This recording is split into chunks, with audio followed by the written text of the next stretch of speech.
Hello everyone, and a very warm welcome back to Hymns and Their Stories. I'm Booty, and I'm so glad you could join me tonight. Behind every beloved Christmas carol lies a hidden history of broken organs, social protests, and unexpected miracles.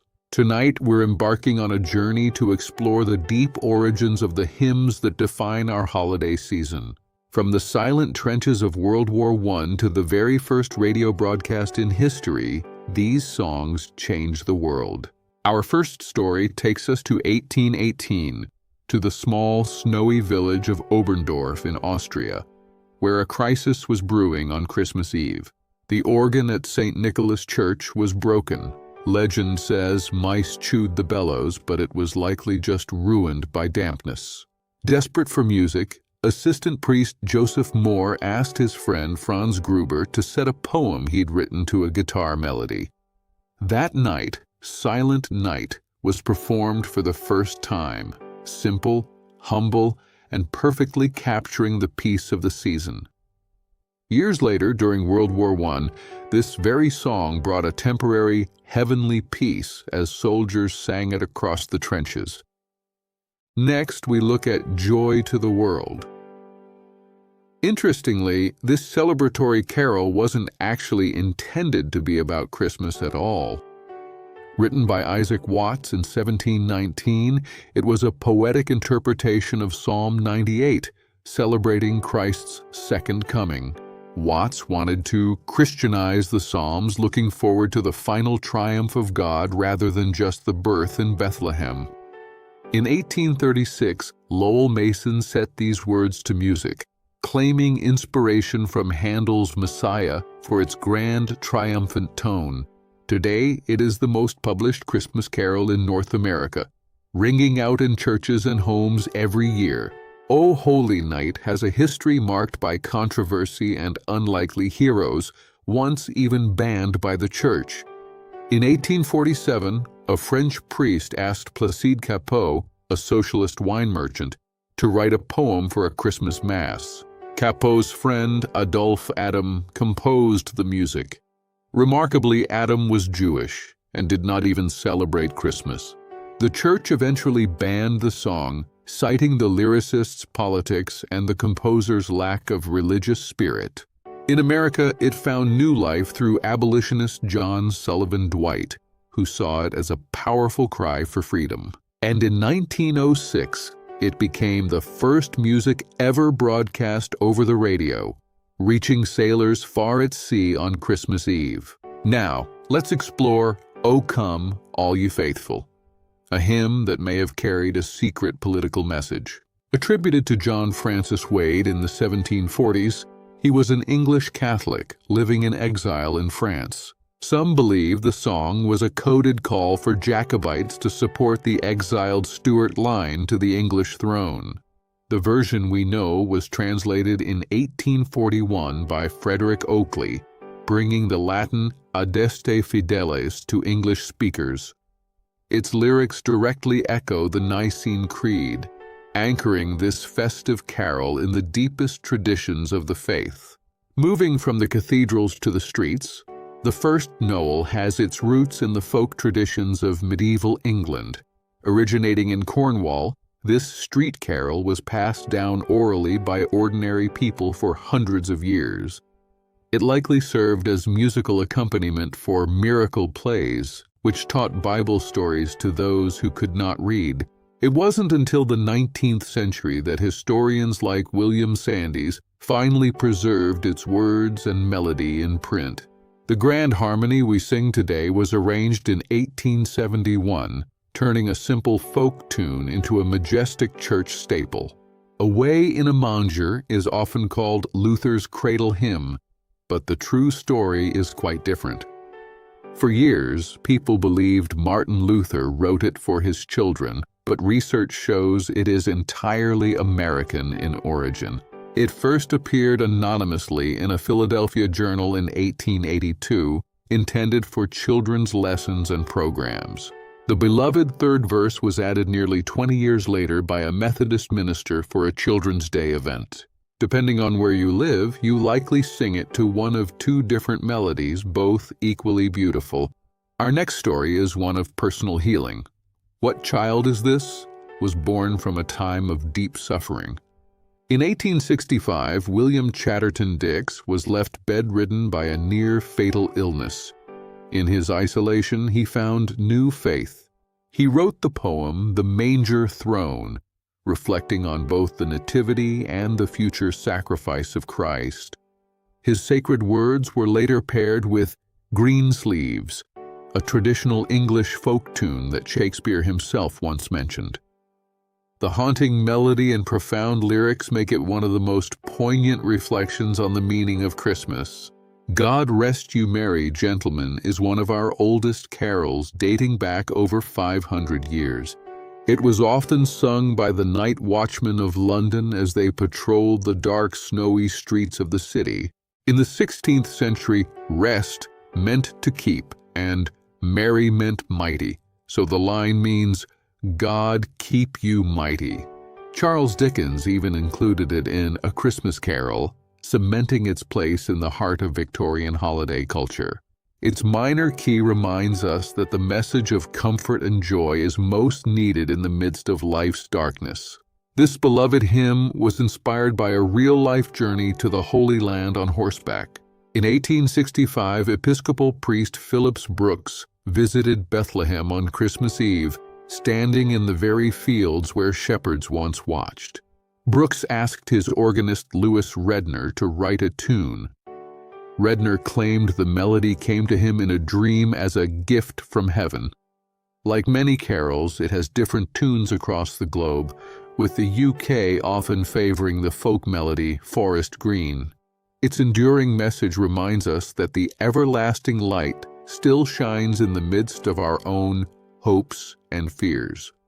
Finally, we come to a holy tug-of-war between two of history's most famous religious figures.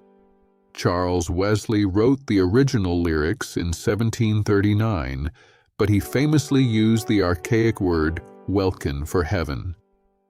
It was his contemporary George Whitefield who changed it to "Hark, the Herald Angels Sing," a change Wesley actually disliked.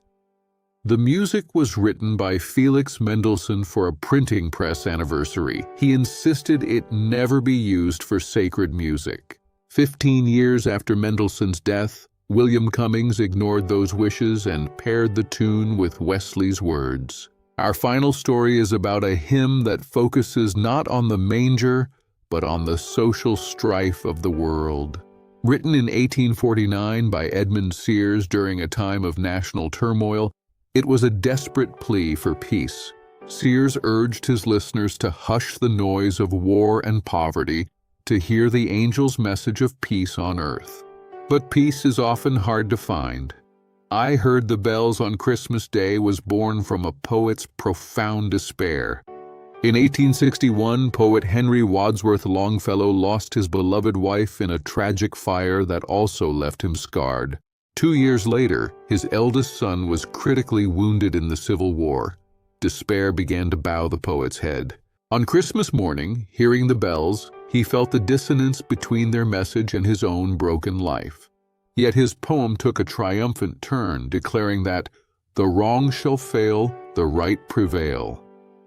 Set to music in 1872, it remains a powerful anthem for anyone seeking hope in the midst of suffering.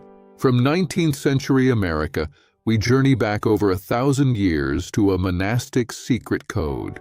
O Come, Emmanuel" is based on the O antiphons, prayers traditionally chanted in the final days before Christmas. In reverse, the first letters spell Ero Cras, Latin for "tomorrow I will be there," a secret liturgical countdown. The English version was translated by John Mason Neale, a priest who dedicated his life to ancient texts while bedridden by illness. Its haunting, ancient melody captures the deep longing and anticipation that define the Advent season. Now we explore a legacy of resilience from the American South, the spiritual "Go Tell It on the Mountain." Likely born in the fields during the mid-1800s, this spiritual was passed down orally by enslaved people. Uniquely, it focuses on the joy of the Nativity, contrasting with many other spirituals that centered on suffering. It was saved from obscurity by John Wesley Work Jr., who dedicated his life to transcribing these oral traditions. The Fisk Jubilee Singers brought the song to the world stage, even performing for Queen Victoria herself.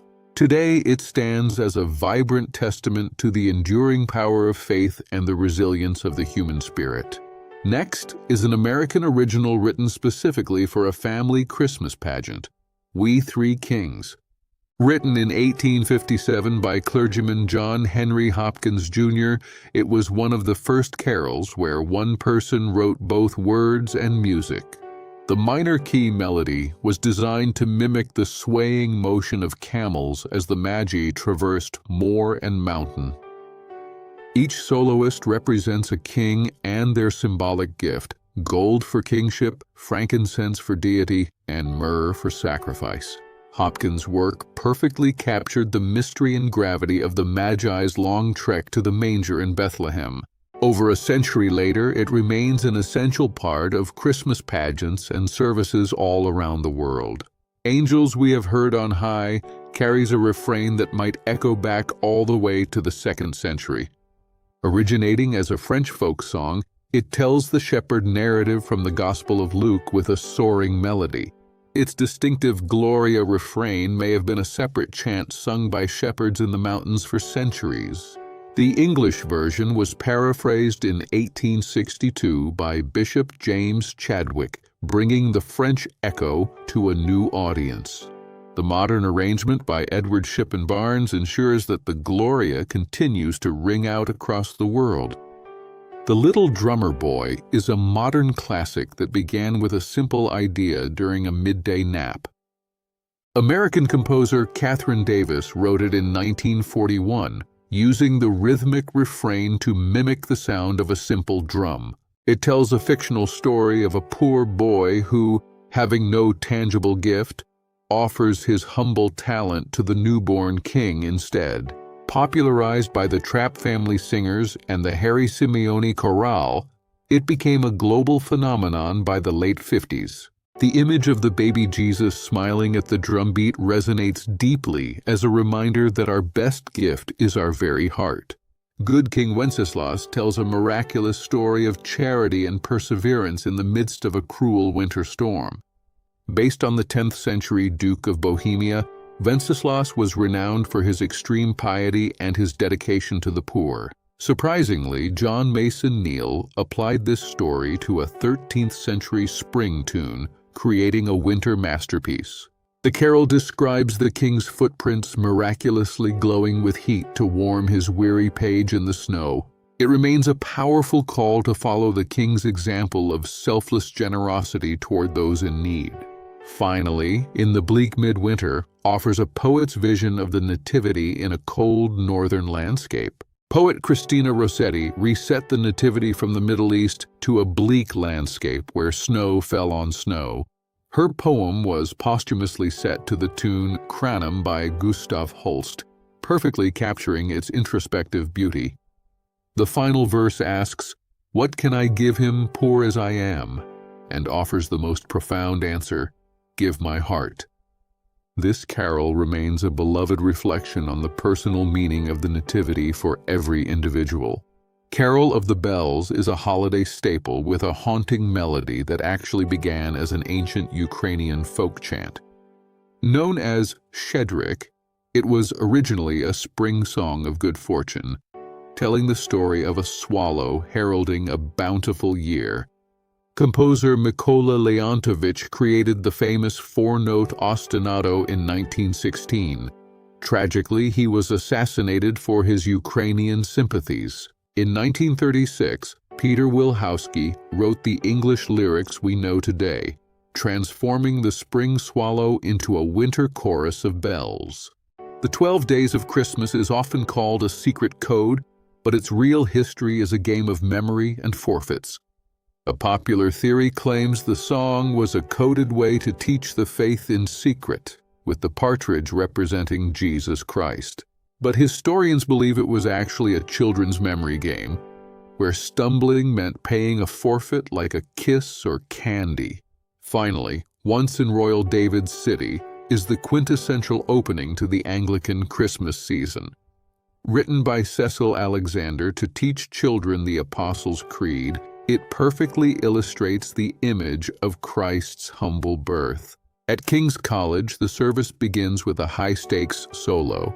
The singer is chosen only moments before the live broadcast begins.